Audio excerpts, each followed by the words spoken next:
Whoop, wait up. Wait. Hi, and welcome back to the best games that I have played in 2023. The year is almost over. It is so weird. Actually, when you think about it, the PS5 is 3 years old and a month, sort of. Man, that's weird. And I'm still not really excited for the PS5. I have been playing a couple of PS5 games, and a couple of them are on the list, actually. But I'm way more excited for next year with, of course, Final Fantasy VII Rebirth. Oh, I can't wait to play that game. As of right now, I have a little week off, sort of a vacation, and I just wanted to make this video. So, first up, I want to say though, is that there are a couple of games that I am at the moment sort of playing. For example, Fantasy Star Online Episode 1 and 2 on the GameCube.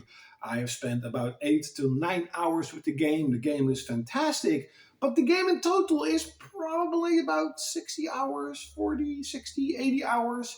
And it's kind of weird to say, hey, this is the best game I've played this year, even though I've only spent 8 hours out of 40 or 50 hours that you can spend with the game.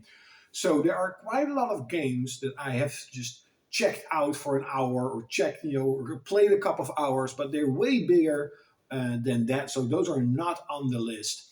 And the list is also in no particular order. So the first game isn't the worst game. The last game isn't the best game.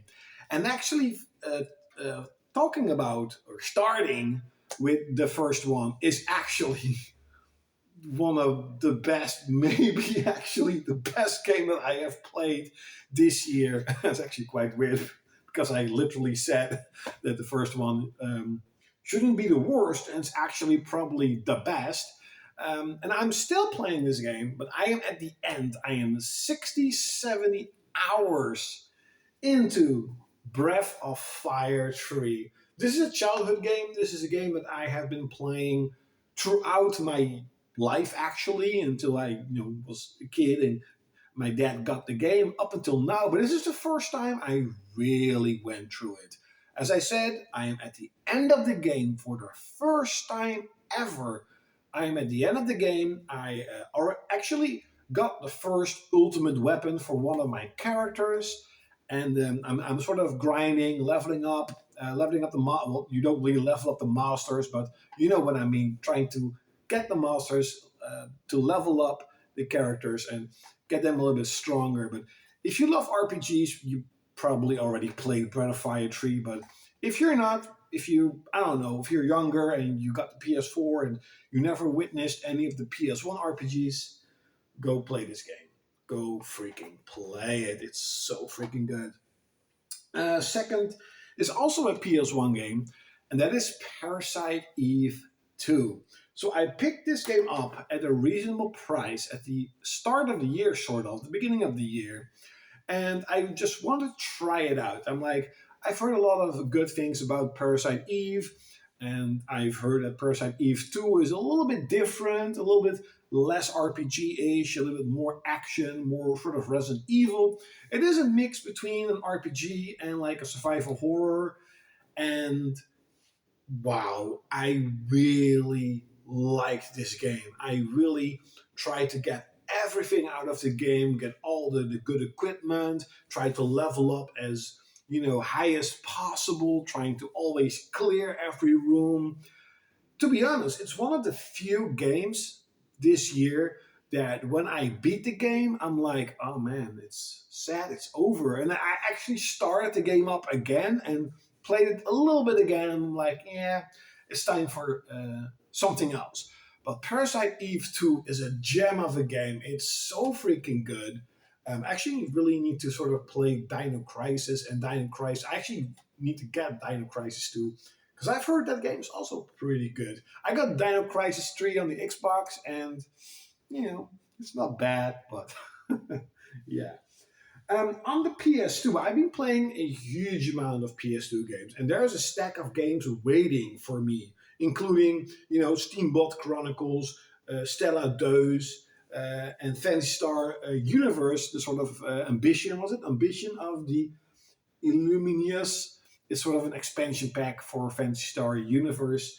But I've been playing a shit ton of PS2 games, and these ones are definitely that stood out of the crowd. And probably the best one out of the two is Onimusha Dawn of Dreams. This is another, well, childhood game, more like teenager. I was a teenager when the PS2 came out. Game. I do remember playing this game and being pretty far, but I never beat the game. So I started this game up right before I moved to my dad for 7 weeks because I sold my house and I had to wait 7 weeks to get this house or apartment. Some people were like, you didn't buy a house, you bought an apartment. Okay, whatever, apartment then, I don't give a shit. It's a house, it's my house, whatever. But holy damn, I really liked Onimusha Dawn Dreams. It's so freaking good. I kind of remember that a lot of people really didn't like it compared to like Onimusha 2 and 3. It was more of a Onimusha meets Devil May Cry, but had incredibly good graphics. Um, I won't say open world, but you had like a hub and you could revisit different areas and level up and grind and get weapons. And it's kind of like an RPG element also in it. I really like this game. This was really good. Now, the game that I also was playing in the beginning of the year, and I was actually playing this game, and then Parasite Eve 2, creeped around, and I kind of sort of forgot about it, is Dark Cloud. I love Dark Cloud 2. Well, actually, in Europe, it's called Dark Chronicles. It is, by the way, the better out of the two, in my personal opinion. I know some really love this. I'm also probably at the end of this game. I'm at the moon.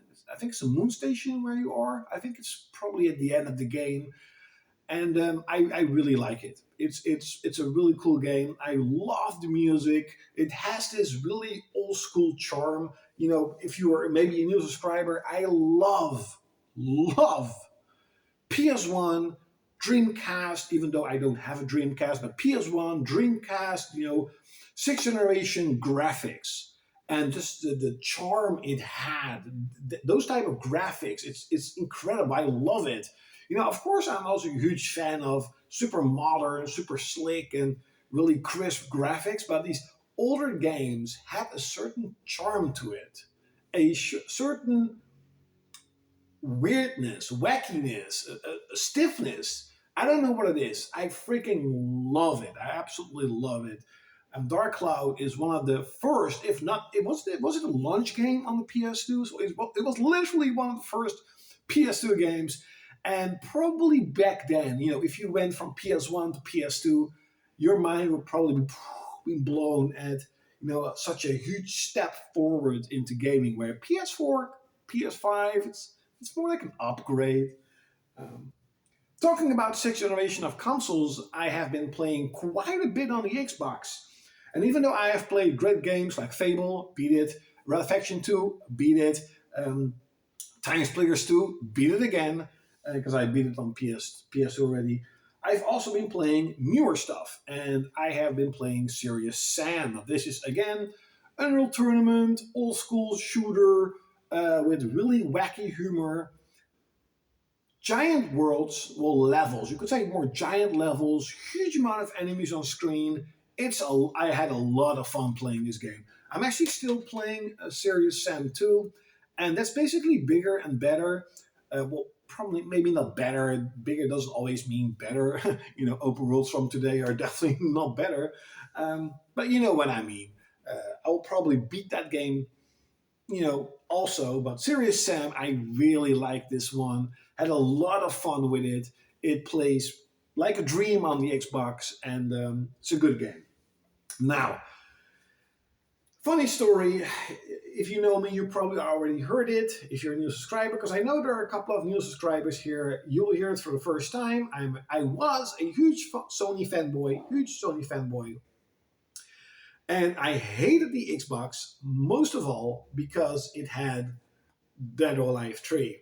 And Dead or Alive 2 is one of my favorite games of all time, one of my most played games of all time, and by far the most played fighting game ever I've played. I still play Dead or Alive 2. Actually, I'm playing it on the Xbox, the Ultimate version, to get all the costumes, all the unlockable characters.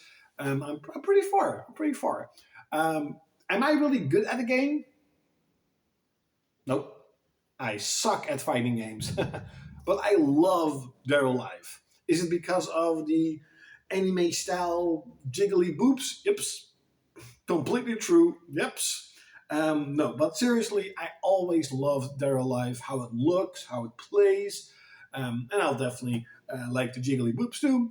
And Dead or Alive 3 is probably the best version of Dead or Alive. I also like Dead or Alive 4 on Xbox 360, but somehow that game is way harder than the other Dead or Alive games.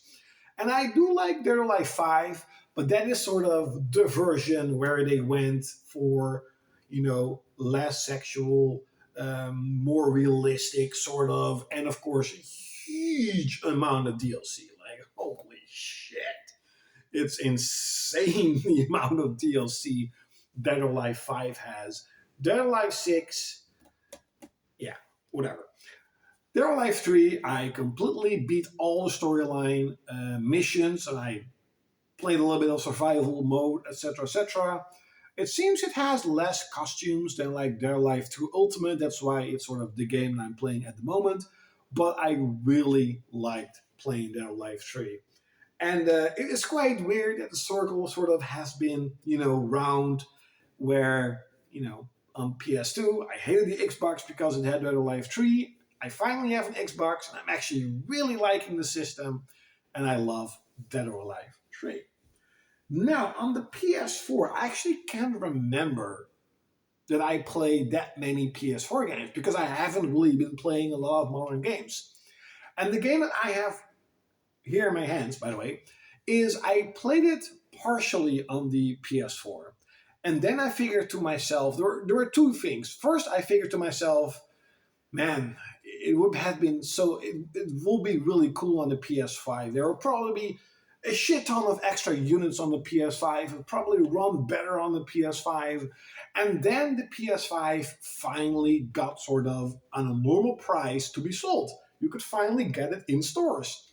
So I figured, okay, whatever. I'll get a PS5 and I'll play Mountain Blade 2 Bannerlord. I am a gigantic fan of Mountain Blade. I have played that game tremendously on the PC. I have played that game tremendously on the PlayStation 4 when it came out, Warband. And I always fantasized about what if they, like the Empire mode, right? But what if they made it bigger? What if you could actually have formations and actually have, a army? Pam, Mountain Blade, Warband, Bannerlord. The name implies it. Bannerlord has armies, and on PC, man, I have seen videos of thousands of units on screen battling it out. And you are, of course, you are the player, and you're probably one of the strongest. Well, you can get one of the strongest characters if you get all the good equipment. It takes a very long time. The game has a steep learning curve. It is brutally hard at the beginning, and it's actually a lot harder than Warband because in Warband you are alone, for example, or you have 3 or 4 peasants with you, and you can fight a band of 3 raiders, 2 raiders, no, 4 looters. In Warband, you get like 20 looters, 30 sea raiders. It's really is more of you start out fighting against war bands, and I am now I actually got a huge patch being downloaded. I think like 16 gigabytes on PS5. After this video, I'm actually going to check out what is different. But I am not at the point where I get like half of the map. But it's getting so difficult because the enemy has so many units. And man, you are fighting armies and especially sieges. Some of these they're kind of basic, but they still look so good when you see column, columns, columns, legions. It doesn't matter. Columns of soldiers walking, and you see the siege towers. Finally, you can create siege towers, etc. It's a lot more epic than Warband. And yes, on the PS5, you have way more units on screen than on the PlayStation 4, even Pro. So it would actually be really cool if they would update an option where you sort of dump down certain aspects of the graphics and you will have even more units on screen. That will be really, really cool. I think there are like 1,000 units on screen on the PS5 version. But as I said, PC version reigns supreme, thousands if you have a good PC. Now, last but hopefully definitely not the least, I hope you're still watching the PlayStation 5, because I got the PS5 and I did play it quite a bit, but I have been playing it a lot this couple of sort of 2 weeks. Now, one of the first games I got for the system was Resident Evil Village. Is it because of the really tall, really busty vampire lady? Yes, that's literally the only reason why I got this game. And I was pretty disappointed that it's only a small part of the game. And to be really honest, if I be really honest, once you sort of cleared that section of the game, I was like, okay, it's not interesting anymore.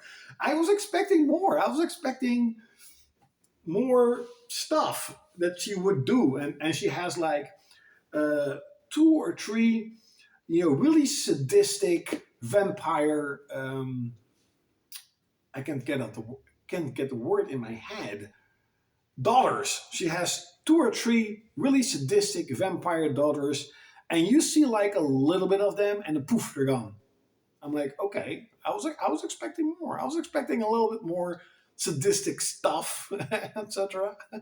I know I'm weird, but I'll be really honest. Once I sort of cleared that section where the tall vamp, I will try to pronounce her name. I think it's Lady Demetrius. Demetrius, I think it is. When she's gone, to me the game was gone. I actually thought that was the entire game. But nope, it was only a small part of the game. But it was good. And the graphics are fantastic. The graphics are, holy shit, they're fantastic. Now, a game that I did play quite a while and actually really loved this. It was an old school sort of Doom, Quake, Unreal Tournament style shooter with a huge amount of gore. Like, you see blood spatters everywhere. And that is Proteus. Probably Proteus. I also really love the box art. It looks really cool. Got this pretty cheap, and I was like, let's try it out. And I played it for a couple of evenings. It was really good. I still need to sort of go back and really beat it. I beat like the first section of the game. Also, the heavy metal soundtrack is fantastic. It's what are they calling it? Oh, yeah, the boomer shoot. It's probably one of the best boomer shooters that I have played on modern consoles. Now, the game that I have been playing the most on the PS, besides Mount & Blade Bannerlord, I played Mount & Blade Bannerlord for about 120 hours on PS5, and I think 60 or 70 hours on PS4. But the game that I basically, it's been quite a while since I had a modern game besides Mount & Blade Bannerlord, but I already knew I would love the game because it's been in early access for holy shit so long. The game that I have been playing for 2 weeks straight, even through nights, trying to get everything I could. I didn't get a platinum. I don't give a shit about trophies, but in terms of side quests and ultimate weapons, etc., etc. Final Fantasy 16. And I have to admit, as I did in my Final Fantasy 16 review, I thought that I would dislike the game a lot more, but in the end, I had a tremendous blast playing through Final Fantasy 16. Is it, to me personally, a good Final Fantasy game? Nope. No, hell no. It's not even close to what I would prefer a Final Fantasy game, like Final Fantasy 7, 8, 9, 10, 12. Those are the Final Fantasy games I grew up with. Those are my favorite RPGs, favorite games of all time. And Final Fantasy 16 is nowhere near those type of games. However, is it a good and fun game? It is. It honestly is. And it doesn't need any patches to work. And that always, if it's like a 7, I'll give it a 7.5 because it works perfectly fine from the disc. Now, I think I gave it like an 8.5 or 8.8 in my review because I really enjoyed Final Fantasy 16. Now, the part that is Final Fantasy are the characters, not the characters itself, because they're kind of bland. They're human. We humans are pretty bland compared to the fantasy characters, what people can create. But more like the characterizations, how the characters are. Clive, you start out with as a a teenager, and then he progresses, and there's stuff that will happen throughout the storyline. He changes and he goes over that, kind of like with Claude in Final Fantasy 7, to a certain point where he sort of finds out like, hey, I may not be the guy who I think I am, and he again goes mentally insane, whatever, for a short period of time. It kind of happens a little bit in Final Fantasy 16 too, and I also love the storyline. The storyline is great. I think one of the reasons why I kept playing this game was because the storyline was so good. I really wanted to know everything about the world. What's going on? Why is this? Why is this happening? And at the end of the game, especially if you played the side missions and if you read the side missions, I think all the answers, all the questions were answered. Yeah, yeah, pretty much all the questions were answered in terms of the grand scale of what is going on in the world. Why is this happening? Who is this person? What's going on? Everything is pretty much getting answered. And to me personally, that is what makes a good storyline. I hate games, especially RPGs, that have multiple endings. And especially if you have to be like, you need the ultimate weapon, you need to finish the game in 10 hours, and you get the real ending. I fucking hate that. Just let me play the game, and I want to see a real ending. Can you get a secret ending? Like, for example, in Final Fantasy X-2? Fine. But come on. True ending fucking sucks. I just want an ending. And the ending is pretty good. Pretty good, pretty good. So these were the best games. Actually, quite a lot. I actually wanted to make a video for like 3 or 4 minutes. So if you're still watching, thank you so much. But these are the best games that I have played in 2023. Leave in the comments below what are the best games that you have played in 2023. Like, share, comment, and subscribe. And I will walk over to my phone and see you next time.